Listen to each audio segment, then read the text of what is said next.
welcome to the Josh Wade Show. My name's Josh Wade. Thanks for the siege, as always, for the music. It's been 2 weeks. It's been 2 weeks since we've had an episode out. Had to have a break. We've been super fucking busy, but we pumped out a show every year. Isaac Butterfield is back. Welcome, buddy. It's great to be back. Hello, Josh. Yes. Now, you've had an interesting bit of time, haven't you? What a couple of months. It has. Jesus. Last time we spoke, no one knew who the fuck you were. No one cared, and now several people care. Yes. But not too many, but just a few. Just a handful. Just a slight handful. What is it? Like, you've put on 250,000 YouTube subscribers in... Yeah, 270,000, but who's counting?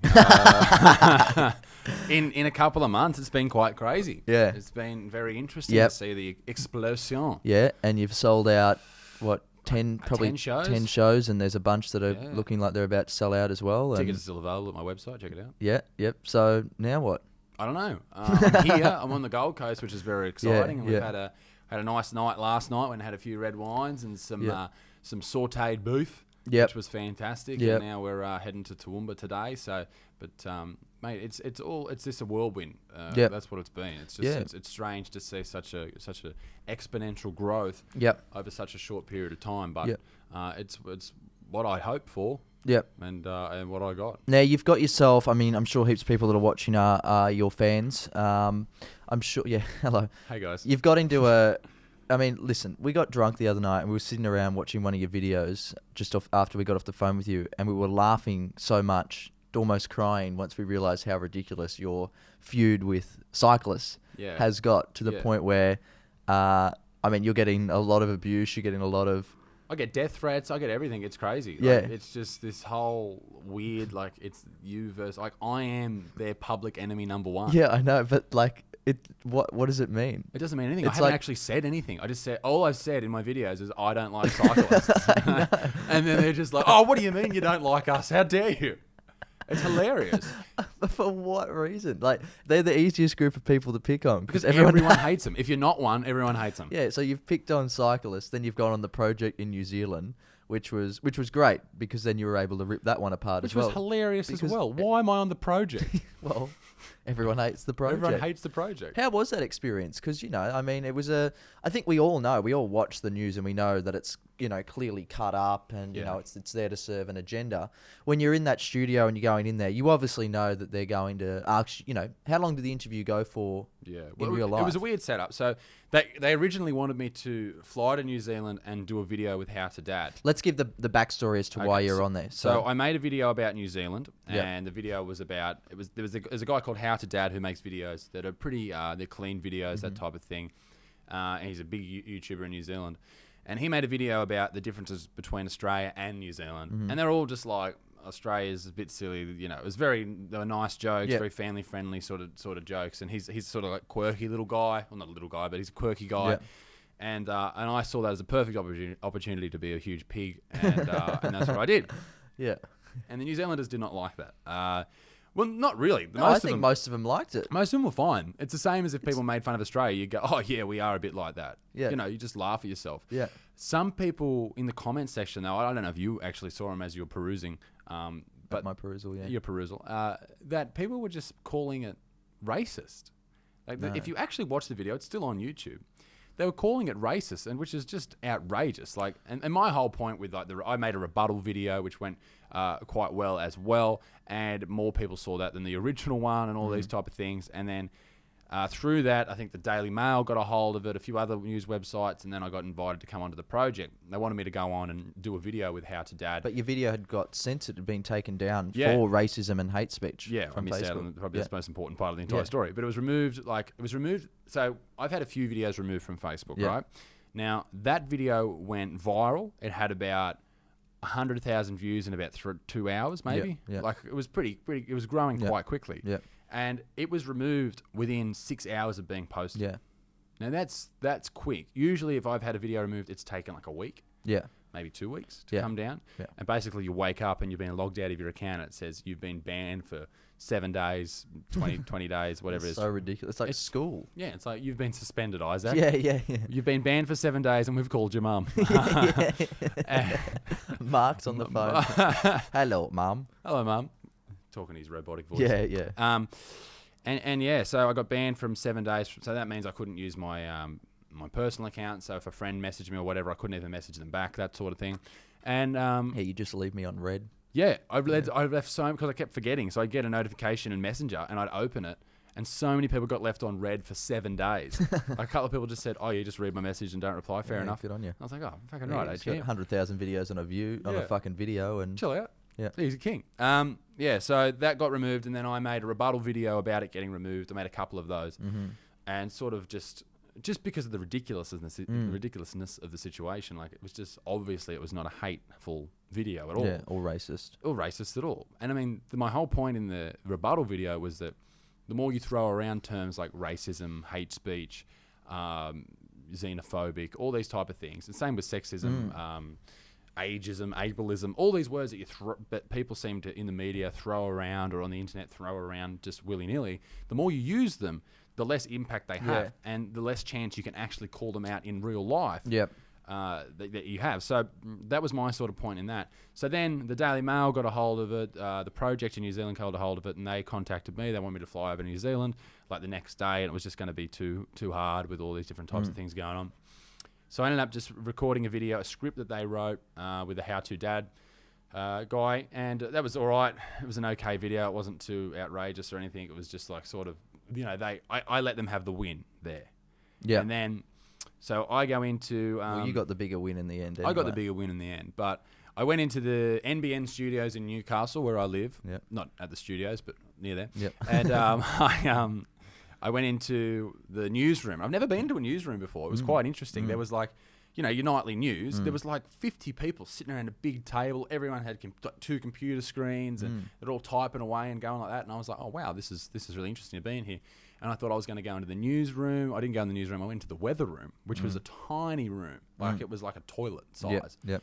And I was sitting there because they were running late. So I was sitting there for about half an hour. It was hot because all the air conditioning was off because of the sound equipment. Yep. And I sat there. The weather guy in Newcastle came in. He goes, "Who are you?" And I was like, "Oh, don't worry about it. I'm just doing a thing." He goes, "Okay," and then left.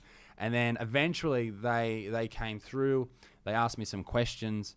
I'm not looking at anything at this point in time. I can't see them. Can you see them at all during the entire thing? Can't see them. Can't see anything. All I'm doing is looking at a camera. Yeah. It's the most unnatural sort of environment. Okay. And it's a 15-minute interview, which they cut down to a minute and a half. Yeah, okay. So, and that's what I pointed out in my video after this, which you can still see online, that just the editing process is just so abnormal, it's so unnatural, and it doesn't put across the entire point that someone's trying to raise. So, why didn't you, like, if you were to go in there and record it yourself, would you be allowed to? Even if it was just the audio, even if you just took your phone with you and put it on the table in front, or just sat it up like that? I don't think I would have been allowed to if it was the project filming it, the company that owns them filming it. But because I Do you reckon in that situation, I could definitely could have? Yeah. And if I had my time again, I would have. Yeah. I should have. Several people told me to do that. Yeah. Before I went in, and I was just like, I think I just got caught up in the moment. I was like, oh, let's just do it, Yeah. And just the questions they asked, and then after the interview, they talked a bit of shit about me too. Yeah. Like nothing bad, but just a little bit of shit that I had no chance to react to. And I was just like, well, that's not very professional, is it? I've sat here in a studio, I did my hair, I was all looking flash and stuff, and they're talking mad shit about me when I go off air. Yeah, you're a jerk and whatnot, and it's sort of, it fascinates me, the media, how they'll happily do a story on cyberbullying, and they'll do something, they'll talk about all that sort of stuff, and then, at the same time, they perpetrate exactly what they're... I mean, I genuinely think, and the project is the biggest piece of shit in the entire world. I think it's absolute leftist crap. It is. There's no doubt about that. And the people who are watching it doesn't even matter your politics. Like, I'm quite left myself some ways, and then quite conservative other ways. I look at that and think it is literally a panel version of a current affair. Yeah. With the news and weather. And all it is pandering to the audience that already agrees with them. Yeah. That's all it is. Yeah. And I had this discussion with my brother recently about the left and the right of politics. And he said to me, and he's only young, but he has a very firm grasp on the world of politics sort of thing for a person his age. He said, if you're far right, then you're a Nazi, right? And if you're far left, you're a libertarian sort of thing. You're a person that believes in, fairness and gay marriage and all that type of stuff. Libertarian isn't so much that. It's more centre. Yeah, in the middle. But that's what he said to me. That's what it was. Mm. But I think that it's moved quite a bit. It's shifted. So the far right has now... sort of just off center, and the far left is just as crazy as the far right used to be. Yeah, exactly. It's absolutely moved. I find it quite fascinating. I've had this conversation with a lot of people before, and I love having it. I genuinely love having it. Not necessarily people who love this, because I always say I play devil's advocate, but I like fucking with people in this sense when you talk about Trump. And you were talking about before about people throwing out racism and sexist and all that sort of stuff. Now it loses that weight. I think the whole Donald Trump thing and him becoming president and the whole lead up, we look back now, it's 2016. It was almost 2 years ago when he actually announced. It might even be 2 years ago now, since the day he first announced he was running. And since then, that's where the explosion of, I think, this all came from. It was already there. People were aware of it. But I think he was probably the one person in the world that everyone was happy to start freely throwing these accusations at. I mean, people are claiming that he's fucking, sexually assaulted people, that he's a rapist, that he's all these, fucking different things, fucking racist, etc. But I can't find a video of Donald Trump saying the N-word, or I can't actually, You can find videos of him being a bit of a pig, but that's about it. Well, he's a pig. He's an absolute pig. He's a 70-year-old billionaire. Yeah, who was born in a time that was... in that time. But the thing is, like, when someone says to you, Donald Trump's a racist, I always go... Where's the evidence? What are you saying? Like, listen to what you're saying. You cannot accuse him. He probably is. And I think a lot of people take that from the thing he said about Mexicans, about raping, like someone's doing the raping. Well, there are Mexicans that are rapists. There are people that are rapists in every single... Yeah, it depends how you look at that statement.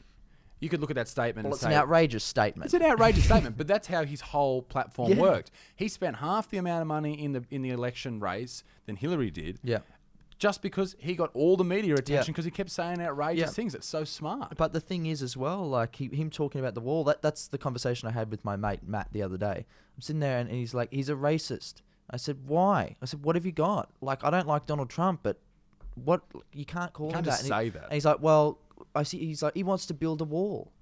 And I'm like, well, if you had any ounce of like intelligence, go and Google that, and you'd find that every president before him has suggested the exact same fucking thing. Yeah. It's an immigration problem. It has nothing to do with let's fucking build a wall around Mexico so they can't get out. It's an immigration problem. If Indonesia was right on Australia and was in Australia or in, our vicinity, I think there would be a lot of people going, we probably need to set up a border in some way. We had the same discussion in New South Wales about Queenslanders. But yeah, you're right. It's not about... Well, it'd stop us from coming and beating you in the fucking state of Oh, origin. ladies and gentlemen, Josh Wade. It's not so much about the colour of the people, it's about their nationality. There's white Mexicans, but it's about people coming in and take our jobs. They took our jobs. That's what it is, though. I mean, imagine if Indonesia was on the board, like it had attached to Australia, right? I'm sure you could get a lot of Indonesians to do a lot of jobs here. You would. Absolutely. And they'd do it for far cheaper, and they'd probably do a far fucking better job. Yeah. Yeah. But that would absolutely ruin the economy. It would ruin everything. So I can understand and see why there is a legitimate concern about immigration. It doesn't necessarily have to feed into racism. People are acting like he's running the fucking KKK. And that goes back to what you were saying. Everything's shifted now. Donald Trump is the head of the fucking white supremacists. Milo Yiannopoulos is a member of the KKK. Like, it just goes on. Milo Yiannopoulos is done, feels like. Yeah, I haven't heard from him in months.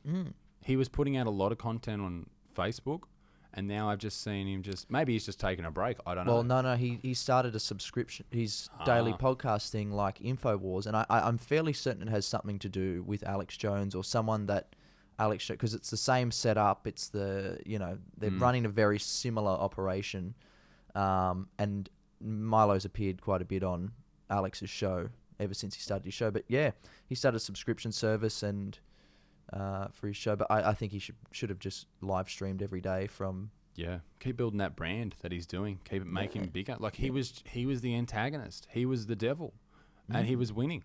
Yeah, and it was from, regardless of your politics or your views on society or whatever, from an outsider point of view, it was entertaining. It was, if it was not real, it was, if it was The Bold and the Beautiful, that's how I saw it. It was just this guy.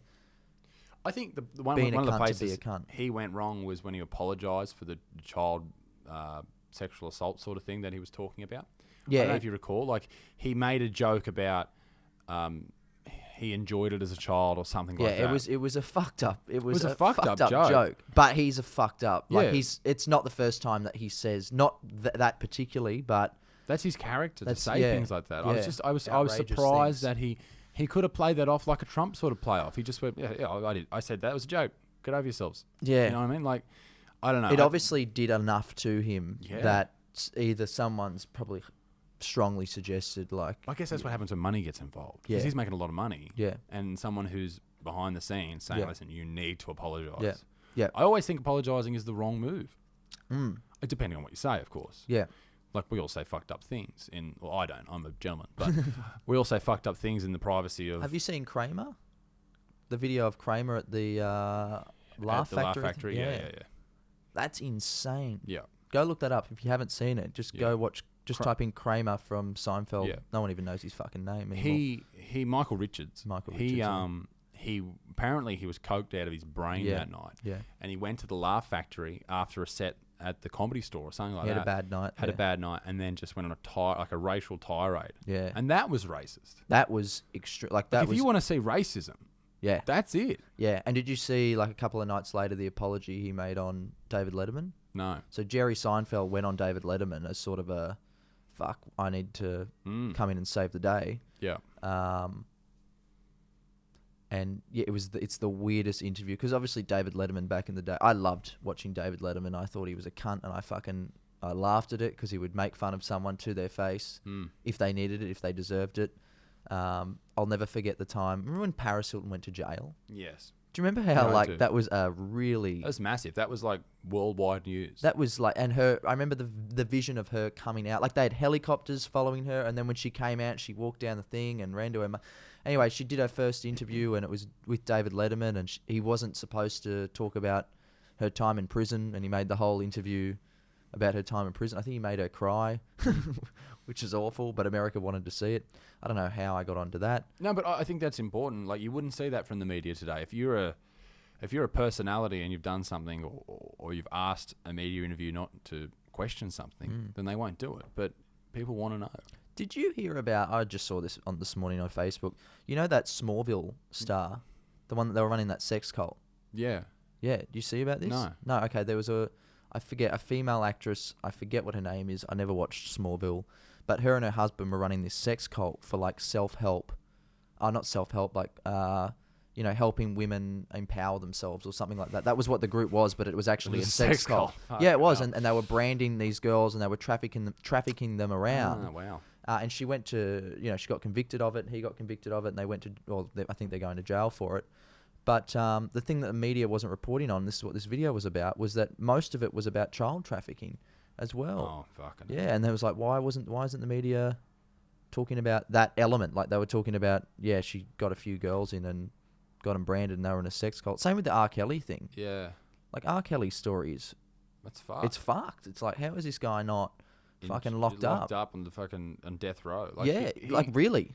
Anyway, let's not talk about that because Yep. it's just fucking bringing up people that are watching this show for entertainment value. Yeah. And Josh, I'm about to go on tour. It's very exciting. Yeah. I've my first Australian tour. Where are you looking forward to going? I'm looking forward to going absolutely everywhere, especially the places that we haven't sold out yet. So, ladies and gentlemen, get on that. No, I can't wait to go and just meet everyone that supports me because it's weird. You put out a video, like I do them from my house, which you may have noticed. Yeah.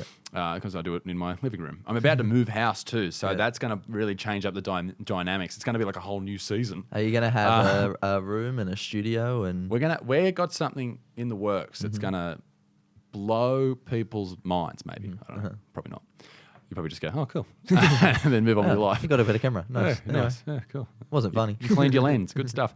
So I'm looking forward to going everywhere and meeting these people. Like I've got this amazing group of supporters, just online in general. You do. I've got this amazing group of supporters that like financially have helped me get to this point through Patreon, which is unbelievable. Those people are amazing. Yep. And the people that just watch the videos, the people that, especially you see it when I say something that gets me in a bit of trouble somewhere, the people that go into bat for me. Yeah, you've got an army now. It's an army. It's amazing, and Yeah. they're just people. Like it's this whole thing that I talk about all the time is like-minded people. Like these people don't just agree with me or find me funny. They're just like, oh, this Spot on. he's saying what I'm thinking. Yeah. Yeah, And exactly. that means a lot to me because it just means that I'm not the only one thinking this as well. Yeah. You're talking some common sense. Do you want to? Are you able to talk about your past job, or not necessarily specifically, but Yeah. you know? Yeah. Well, previously I worked. I've done a lot of jobs, Josh. Yeah. But my last job was working with people who are suffering from mental health conditions as Yeah. a support worker and taking them out into the community. Something I really, really enjoyed. Yeah. But And you were doing this whole time, like you've only just recently yeah, so I stopped was doing that. I was working full time, so the videos I shot were on the weekend and all that type of stuff. So that was tough on me, just to not Keep have up. days off, sort Yeah. of thing. But that's just what you got to do, and that's why I say to a lot of people, they go, and you said it to me as well, when we first started like talking about me making videos, because a lot of people probably don't know that I started opening for you and getting to know you and those type of things, doing some of your shows, and Yeah. and I say the same thing to people that you said to me. You know, if you want to make videos, well, make videos. You know, Yeah, make 2 a week, Yeah. every week for a year, and then see where you get. Yeah. And I don't even know where I'm going, but it's just been very exciting. Yeah. So yeah, I left my job. So now I'm currently unemployed, But you're a full-time comedian but I'm a now. full-time comedian. Yeah. Which is Yeah. what I always wanted to do. Yep. Yep. It's very exciting. We're there now. And we're there. Yep. And it's not much different to like yesterday. Nah. But Just got a lot more time to. I'm think. just dwelling on things and Yeah, just chilling out, just cleaning the sink like 6 times a day. It's great. Washing me hands. Washing 40 my beard. times. Yeah. Anyway, but it's pretty exciting. But yeah, it's interesting leaving a job. Yeah. And I did enjoy that job. It was a rewarding job, and it's something that I probably want to push down the track is the whole mental health awareness. Like people throw that term out there, mental health awareness, but to have someone of my reach talk about it, I think is a positive experience, and I think it Yeah. can help people just in the short term. Maybe give them just something to make you think that you're not crazy. Yeah. I think that's the biggest thing. Like if someone's suffering from a mental health condition, like you think you're going crazy. Yeah, you think you're the only one in the world. Yeah. But it's everyone, because I just don't even like calling it a mental health condition, because it's just like everyone gets anxious, everyone gets sad sometimes. Well, Like everyone it's- gets the flu. Yeah, just everyone some gets the worse, flu. some worse than others. The difference between the flu and anxiety is you can see someone sneezing. And Yeah, there's no difference, because if you walk through the shopping centre and you see 2 people sneezing, you know they've got the flu. But if you see someone just standing there just going, "Ooh," you don't know what they're doing. You think, "Oh, this place crazy." Or maybe he's just having a bit of a panic attack because, I don't know. He doesn't like shopping He doesn't like shopping centres, centres. or it was his birthday yesterday. He forgot to go to Boost for his free Boost. You know, he's just freaking out a little bit. Something. But But really, that's how it works. Like, Yeah. it's like I'll be sitting there, I'll be doing nothing at all, and then I'm like, oh God, yeah. and then figure myself out and go, oh, I don't know what that was. Which is something that interests me about doing stand-up too. Is something we was talking over breakfast this morning with the rush of doing a show. These adrenaline hormones, these dopamine receptors in your brain firing and just exploding for an hour, 2 hours, whatever it is, and then you get back to your hotel. One of my mates, his uncle was a comedian and had a really bad drinking problem, and he said, "Whatever you do when you do this tour, just don't get on the piss for the sake of getting on the piss by yourself." No. Because if you do that, you end up putting on 30 kilos and Yeah. you're a miserable piece of shit. 'Cause that's exactly what I did. I remember Jeff Green telling me my first show at like 18 at the Comedy Festival, and I was having a fucking Heineken before the show, and he looked at me and goes, don't be doing that. And I said, he's got an accent. He's Yeah. like, don't be doing that. And I'm like, he doesn't sound like that either. Yeah, but yeah, anyway, yeah. don't be doing that, he goes. And I said, why? He goes, you do it now and you'll do it for the rest of your career. Yeah. You'll think that that's what you need to go on stage with. I Still do. go on stage with water sometimes. Sometimes I go on with a beer, sometimes I go on with water. Yeah. One thing I won't do on stage, and I just fucking refuse, Is jokes. is just jokes. I'm there to tell serious stories about my well-being. No. Yeah. It's doing like skull and drinks. Oh, yeah. Like, or doing shoeies and stuff. Like, there's nothing wrong with doing shoeies at the pub and stuff, but No, there's everything wrong with doing a shoe. Oh, You're much better doing it on stage in character than you are in real life. yeah, that's true. That's true. But seriously, if you're going to pay, my price for a ticket, which is a very reasonable price, check out my website for ticket information, and you want me to scull a drink, like, But they go nuts on it, mate. I don't like doing it, but I've done it before. And they lose their shit. I don't know why watching someone consume a large amount of liquid quite quickly is so thrilling, because that's all it is. But it is. And they cheer and they go nuts. Let's do it tonight, just for an example. Why not? It makes me burpy. That's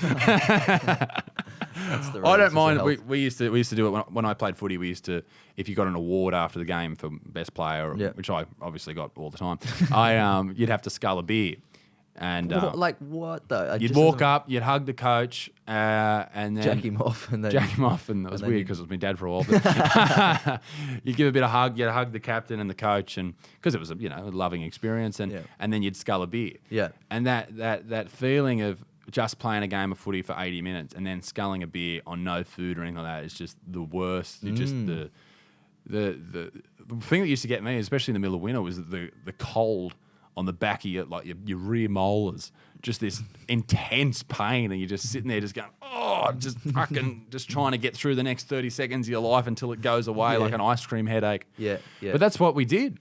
And I can scull a beer pretty quick. I'm relatively not proud of it, but I'm like, I can do that. Well That's versed, cool. yeah. There's some people who I know. There's one guy Nathan who I know. He can scull like you get those jugs at some pubs. Yeah. He can scull that in 2 seconds. That's fucked. I don't know how.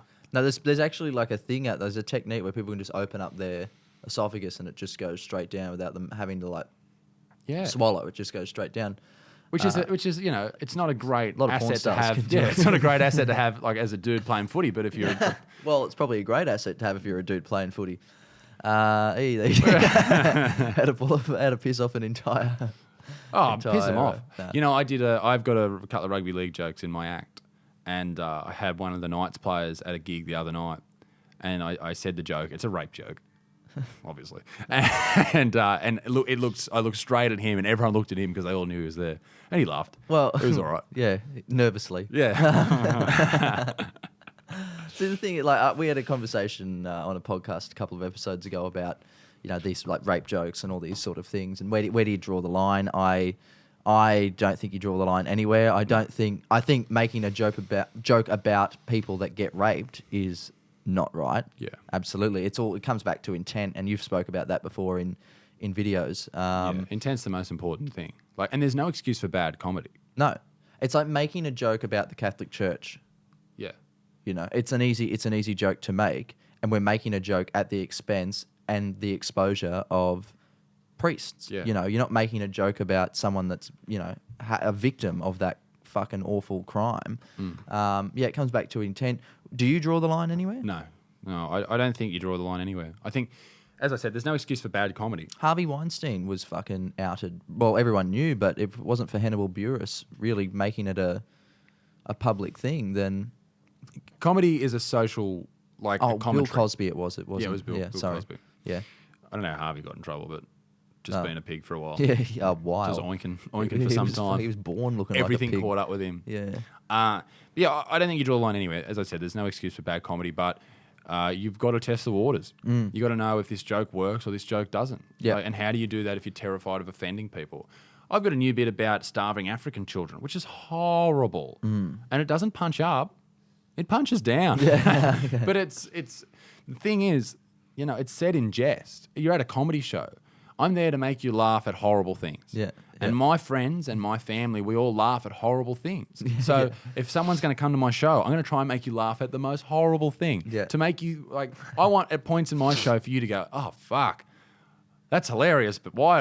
I'm a horrible person. Yeah. I want you to come to my show, looking at the end of your life, going straight to the pearly gates, and leave going to hell. Yep. Great. Well, I can't wait to see it tonight. I haven't seen all these new bits, and you've got a big show. I'm emceeing tonight, so Yes. yeah, it's a different spot. I like it. It's very exciting. The weight's off my shoulders, mate. It's all on you. 40 minutes. Thanks, mate. Should be right. We'll have a Yeah. good show, and we've got an amazing middling act. Matt Reddy. Matt Reddy's back. Yeah, ladies he and is gentlemen. back. The infamous Matt Reddy. Matt Reddy. Yeah. Yeah.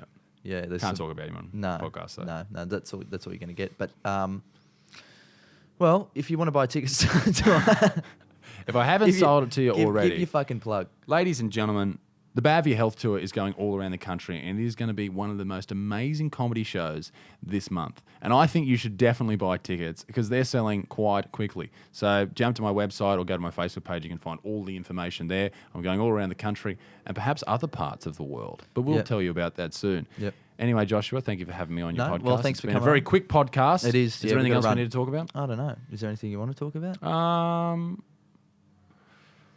I don't know. There's some stuff going on YouTube at the moment. People getting pages removed. Yeah. What's going on there? Oh, I don't know. Some weed pages got their... Some weird pages. Even a page with 1.5 million subscribers got removed because they The whole page? The whole page. Suspended. Removed.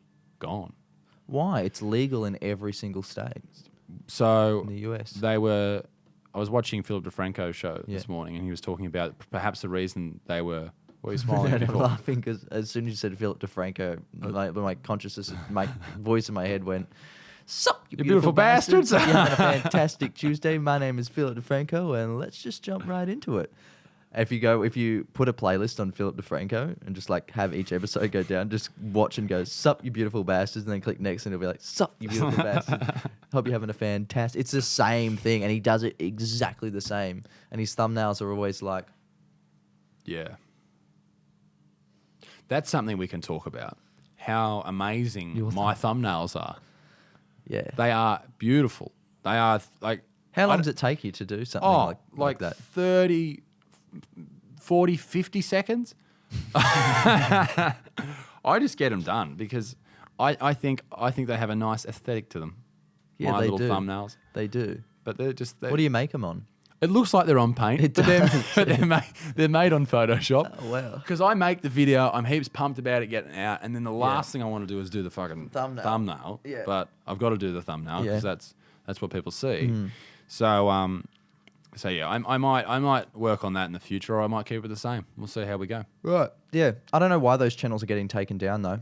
Yeah, it's weird.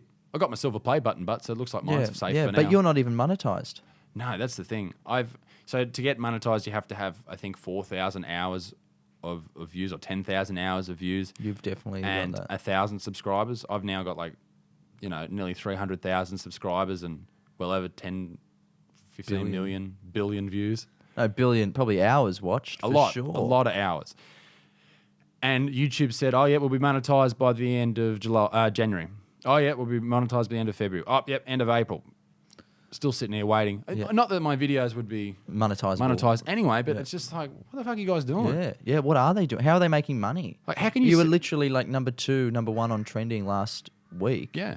How can you send me an award for reaching a certain milestone that's coveted, a coveted award that people like work hard to get hard that to plaque. get. Yeah. And you just go, nah, Who's that? Nah. never heard of him. Zoella? What? Nah.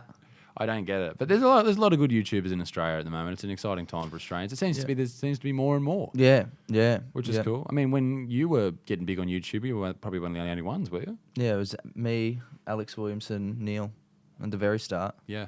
Yeah, that's it. Yeah, I was a little whippersnapper too. Back then I would have been probably like 17 as well.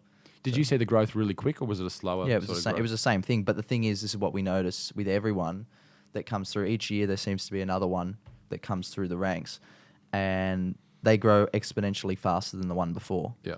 Right. All of them, it's almost like each one knocks down another door for the next one to come through.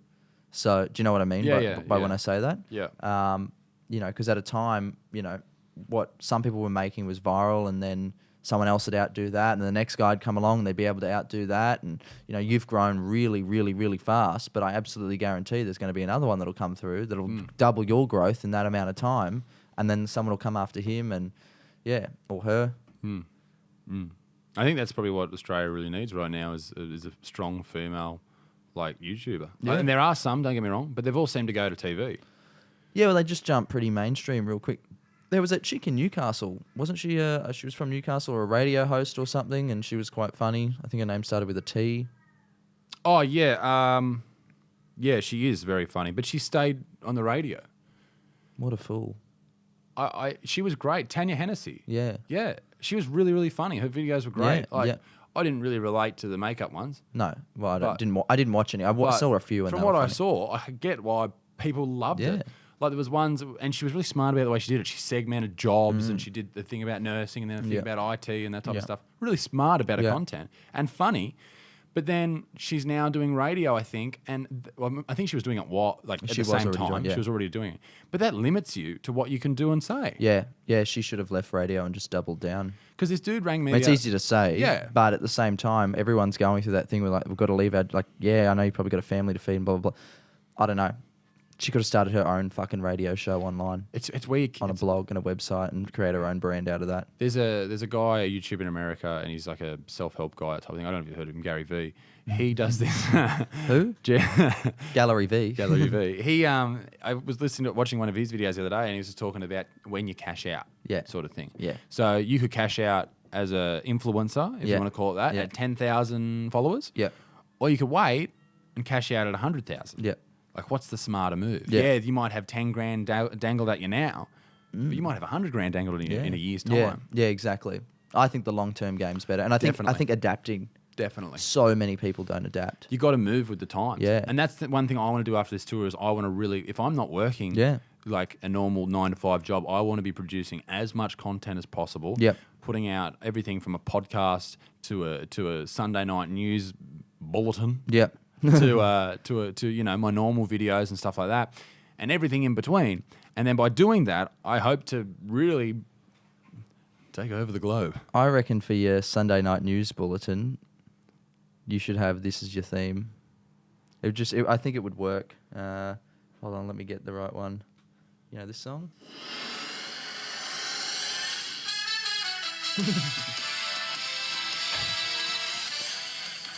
Ladies and gentlemen, tonight on the News Bulletin, I'm Isaac Butterfield. And now tonight's top stories. Philip DeFranco, will he say his opening monologue the exact same today? We'll find out shortly. Josh Wade in prison for... What are you in prison for? Drug trafficking. Drug trafficking. Will his anus ever recover? Ladies and gentlemen, all that answered tonight and more on the Butterfield News Bulletin. Happy Sunday. We'll see you soon. That was the fade out. That was good for improv. Thanks. Yeah. I'm actually a professional. Yeah, it is. Imagine if I wrote a script. I'd actually be shit ass if I wrote a script. Yeah. I'm terrible at reading off paper. Josh Wade in jail for drug trafficking and Philip DeFranco in jail for sex cult. That is not true. Philip DeFranco is a good man. Yeah, I've met Phil, actually, Really? believe it or not. Yeah. Philly D. Philly D, and he was a really nice guy. He seems like a nice guy. He was so genuine. I like people who He was are literally nice with guys. his wife. He was at a YouTuber party in Anaheim. I went upstairs. I was like, there was heaps of YouTubers there. It was anyone that you could. When can I go to a YouTube party? Well, I want to go to a party. VidCon. No one invites VidCon. me. Fucking VidCon's anywhere. shit. Oh. I mean, you'd never get invited. I didn't get invited. I just broke in. Yeah, right. Well, I didn't break in. I was actually taking. Who did I take in? I was helping. You know, Jamie's World. No. Don't you remember seeing Jamie's World on Facebook? She had like 400 billion followers before Coco. Like Jamie's World, the chick from New Zealand. I only think about me on Facebook. Okay. All right. No, I don't. I really don't. I apologise. Well, she was like an invited guest at VidCon, and I was good friends with her and her manager. And she said, can you basically take Jamie around and look after her during that thing? So I got a fucking all-access pass, and they took us around on a private tour at Disney fucking World or Disneyland or whatever. Oh, and wow. Straight in under America? the rides. Yeah, it was only probably 10 of wow. us. Yeah, because the company that owned the MCN, the multi-channel network, was owned by Disney. Yep. So there was a lot of really big YouTubers there, and then they have a big party on that night, big YouTuber party, and there was fucking name some YouTubers. Who do you like? Oh, Other than Joe Rogan, because he's not a YouTuber. rogues. I don't know. Philly D. Yeah, well, Phil was there. I'm bad at improv. He was the only one I went up to. And was like, "Hi, Phil. Like, I'm just letting you know that I've been watching your videos since I was 4." Yeah, He's been making it forever. I did that the other day to a footballer. Yep. I'm not normally like that. I No. get very nervous to go and talk to people who I've seen. And I just went up and I said, hey, he just seen me get off stage too, so I thought I had a bit of an in. And I was like, hey, I'm a really big fan of your footballing. Nice to meet you. And then I scattled away. But Like a Japanese girl. I know I've got a lot of YouTubers I really enjoy, but I can't name off the top of my head. I'd have to go through my subscription feed. But there's some good content out there. Yeah. There's some shit content out There's there. a lot of shit content out there. But there's a lot of good content too. What's the shittest content? What style is it that really fucks you off the most? Oh, I'm not sure if I can talk about it here, but definitely prank videos. yeah. I enjoy prank videos the most. Yeah. Well, they've got longevity. Everyone seems Yeah. to last in there, and they're able to build a career outside of. and they're always like. I mean, look at Jackass. One of the greatest, one of the best groups in the world. All right, well, one of our cameras is fucked, but thanks for watching this week. Yeah. Well, thanks for watching. Goodbye. I haven't done this show in literally like a month since we last actually recorded, so fucks me what I'm doing. I don't know if you can see me right now, but you can hear me. Listen, buy tickets to my show. It's going to be a great show. It's an hour of my beard and me, and it's just something you'll never forget. You'll tell your grandkids, your grandkids will talk about it. My word. It'll be a wonderful experience. Thanks for watching. We'll see you next week.